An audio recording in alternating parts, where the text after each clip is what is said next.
Do you know the Apostle Paul said something that was very good? And I choose to believe the Apostle Paul is one of my favorite guys in history. And see, his name used to be Saul, and he was a bit of a orangutan, screwed up, did a lot of things the wrong way, got himself into jackpots all kinds of times. And then he was reborn. He discovered his true potential. He got some good advice and he followed it, and he became Paul.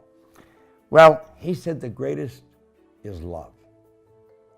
Now, the more you study this, the more you're going to incline to agree with it. So we got to ask, what is love? Well, I want you to think of this. When two people fall in love, what do we mean by that?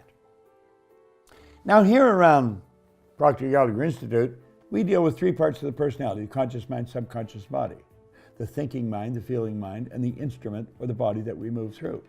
When two people are in love, their conscious minds have a rapport. They enjoy talking about the same things. Intellectually, they're enjoying the same subjects, so there's a rapport. They're in sync. They're emotionally involved in the same ideas. Heart to heart, they're in tune. Okay? They're emotionally involved in the same ideas.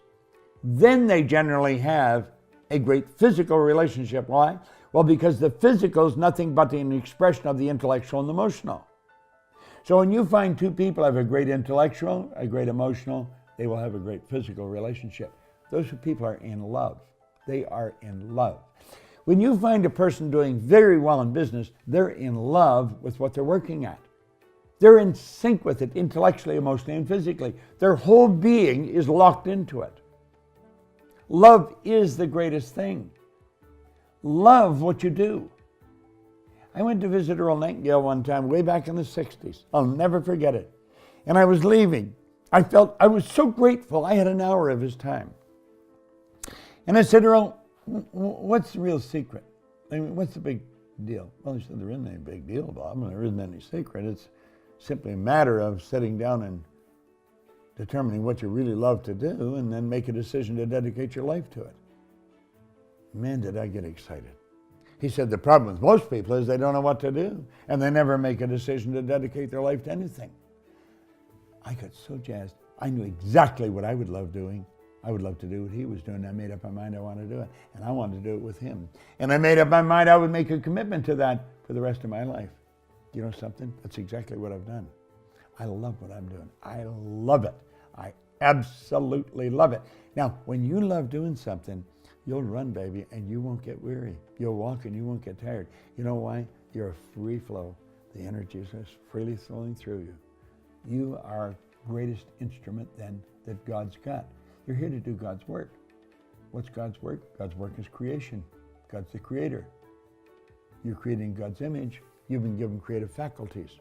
Fall in love with what you do, and you'll be creating great stuff wherever you go. Love what you do. Love the people that you're working with. Fall in love with the idea of love. It's when intellectually, emotionally, and physically, all three parts, you're a triune being. You live simultaneously on three planes. Get all part of you. The intellect, the emotion, and the physical. Locked right into what you love doing. You'll have a great life. Think about it. This is Bob Proctor. Thank you.